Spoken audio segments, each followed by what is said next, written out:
Hello everyone, लंबे समय के बाद मेरा ये वीडियो आया है तो आप भी काफ़ी कंफ्यूज होंगे या फिर सोच रहे होंगे कि आखिर क्या वजह है कि मेरा वीडियो नहीं पा रहा था। तो गाइस मैं बता दूं कि आपके लिए मैं कुछ मेहनत कर रहा था और मेरे टीम भी सभी मिलकर मेहनत कर रहे थे। तो आप समझ गए होंगे आखिर क्या मेहनत कर रहे होंगे। तो जैसा कि आप अभी देख रहे हैं केमिस्ट्री का ऑब्जेक्टिव सॉल्यूशन मैं आपको देने वाला हूँ। तो यही सब चीज़ का मैं तैयारी कर रहा था, नोट्स तैयार कर रहा था और मेरे टीम भी, क्योंकि आपका क्लास तो बंद है। हो सकता है आप 10th क्लास में हो, 12th क्लास में हो, इस तरह से आपके बोर्ड एग्ज़ाम होने वाले हैं लेकिन आपकी पढ़ाई बंद है। तो मैं चाह रहा था कि आपकी पढ़ाई कंटिन्यू रहे और आपको कुछ ऐसा नोट्स दिया जाए जिसके से आपके बोर्ड की तैयारी भी अच्छी हो जाए और आप अच्छा मार्क्स भी उठा पाएँ। तो इसके लिए मैं आपके 10 क्लास के लिए भी नोट्स तैयार कर चुका हूँ और 11-12 के लिए भी नोट्स तैयार है, साइंस वाले के लिए।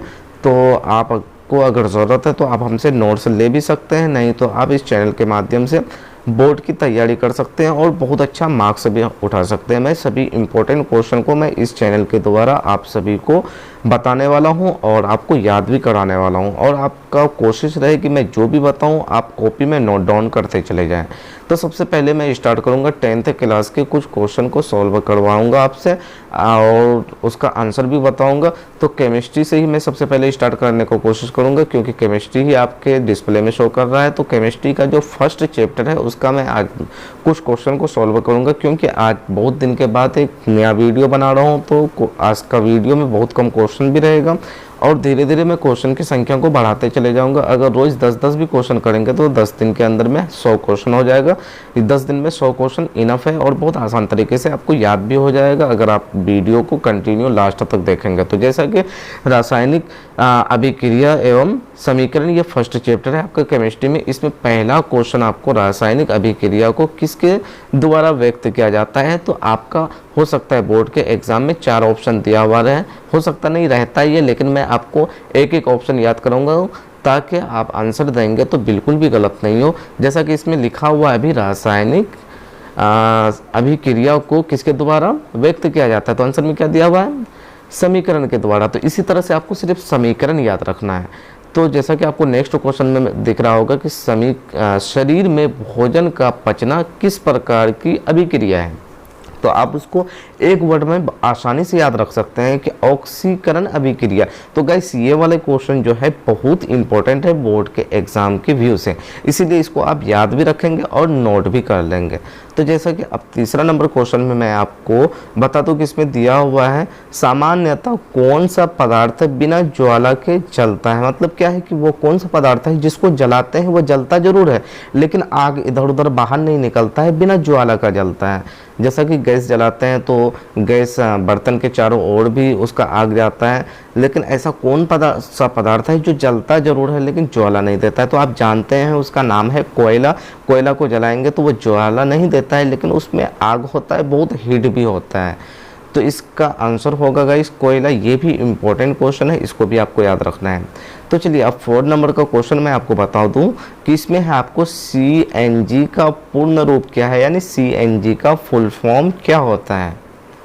इसमें 2 क्वेश्चन बहुत इंपॉर्टेंट माना जाता है, CNG और LPG का। तो CNG का तो फुल फॉर्म होता है कंप्रेस्ड नेचुरल गैस, और उसके बाद आपको नेक्स्ट क्वेश्चन जैसे कि LPG का पूर्ण रूप यहाँ दिया हुआ है कि पूर्ण रूप क्या होता है, तो इसको भी आपको याद रखना है।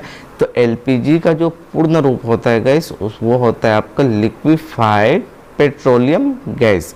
तो आपको इसी तरह से याद रखना है। सबसे पहले तो आप कॉपी में नोट डाउन इसको कर लीजिए, ये दोनों क्वेश्चन भी बहुत इंपॉर्टेंट हैं। तो ऐसा नहीं कर सकते हैं तो एक चीज़ ज़रूर कर लीजिए, फटाफट आप स्क्रीनशॉट रख लीजिए ताकि आप बाद में अपने कॉपी में नोट कर सकें।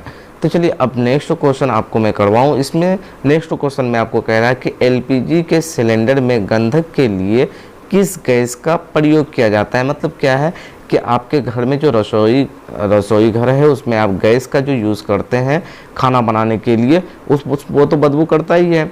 मतलब कि अगर हम खोल के छोड़ दें, आग ना लगाएं तो कुछ ना कुछ सेंट आता है। कहता है कि किसके चलते वो सेंट आता है, क्योंकि LPG का तो कोई सेंट होता नहीं है, जो गैस हम लोग जलाते हैं उसका कोई सेंट नहीं होता। वो सेंट के लिए कुछ ना कुछ उसमें पदार्थ मिलाया जाता है। कह रहा उसका नाम क्या है, तो उसका नाम है गैस इथिल मर्केप्टर। तो इस क्वेश्चन को आपको याद रखना बहुत ही इम्पोर्टेंट है, जिसका अगर रासायनिक सूत्र पूछेगा तो वो हो जाएगा C2H5SH। यही SH के चलते इसमें आपको जो है थोड़ा सा सौगंध मिलता है, यानी कह सकते हैं कि अगर सिलेंडर कभी भूल से भी खुल जाए तो हम लोग को पता चल जाता है। अब नेक्स्ट क्वेश्चन जो 7 नंबर का क्वेश्चन है उसमें लिखा हुआ है कि समीकरण में प्रयुक्त तीर चिन्ह क्या बतलाता है। मतलब कि तीर चिन्ह जो हम लोग देते हैं वो उन चीज़ को दिखाता है। तो गाइस उसका आंसर हो जाएगा अभिक्रिया की दिशा, मतलब किस डायरेक्शन में रासायनिक अभिक्रिया हो रही है उसको तीर की निशान इंडिकेट करता है। तो अब उसके बाद 8 नंबर का क्वेश्चन है कि जिस अभिक्रिया में हाइड्रोजन का संयोग होता है, यानी हाइड्रोजन जुड़ता है जिस अभिक्रिया में, वो क्या कहलाता है। मतलब उस अभिक्रिया को हम लोग क्या कहेंगे जिसमें हाइड्रोजन ऐड हो। तो गाइस मैं बता दूं कि अभिक्रिया 2 तरह का भी हो सकता है, एक हाइड्रोजन जुड़ने वाला, एक हाइड्रोजन भागने वाला। हाइड्रोजन भागेगा तो उसके जगह पे कुछ और चीज़ ऐड होगा। अगर हाइड्रोजन जिसमें जुड़कर अभिक्रिया होता है तो गैस उस अभिक्रिया को बोलते हैं हम लोग अवकरण अभिक्रिया, यानी रिडक्शन रिएक्शन।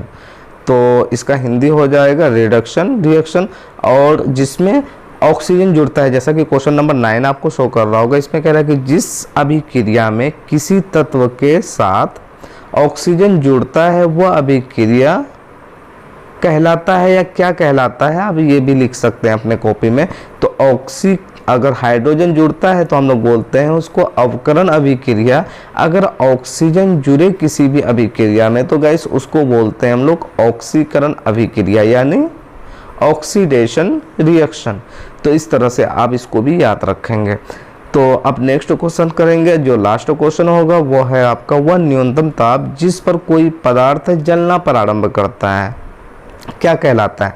मतलब क्या है कि कोई भी पदार्थ जिस ताप पर जलना स्टार्ट होता है उस ताप को क्या बोलते हैं। ये क्वेश्चन भी आपका इम्पोर्टेंट है गाइस। तो आपको समझ में आ गया होगा कि मैं ऑब्जेक्टिव आपको किस तरह से तैयारी कराने वाला हूँ या किस तरह से नोट डाउन कराने वाला हूँ।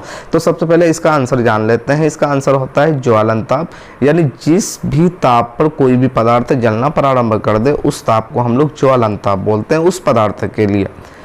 तो इस तरह से आज ये 10 ही क्वेश्चन रहने देते हैं, क्योंकि ये फर्स्ट वीडियो है और आगे जो वीडियो आएगा उसमें मैं कोशिश करूंगा 10 आपको सब्जेक्टिव भी दूं और 10 ऑब्जेक्टिव भी दूं, जो बहुत इंपॉर्टेंट क्वेश्चन में से होगा। मतलब जो भी इस चैनल के माध्यम से आपको क्वेश्चन बताया जाएगा वो सारा का सारा क्वेश्चन इंपॉर्टेंट होगा, जो आपके एग्जाम के व्यू से बहुत ही ज़्यादा इंपॉर्टेंट कह सकते होगा। तो इसलिए आप इस चैनल पे बने रहने के लिए आप सबसे पहले चैनल को सब्सक्राइब करके बेल आइकन को दबा दीजिए, ताकि आने वाला सभी यूजफुल वीडियोस का आपको नोटिफिकेशन मिल पाए। तो गाइस अगर आप मेरा नोट्स ले भी सकते हैं। बहुत स्टूडेंटों को अभी कन्फ्यूज़न होगा कि अगर नोट्स मिल जाता तो कितना अच्छा होता। तो बिल्कुल आपको नोट्स मिलेगा। तो कैसे नोट्स मिलने वाले हैं आपको, तो नेक्स्ट वीडियो में मैं बताने वाला हूं। अगर आप इस चैनल पे न्यू हैं तो सबसे पहले आप चैनल को सब्सक्राइब कर लीजिए।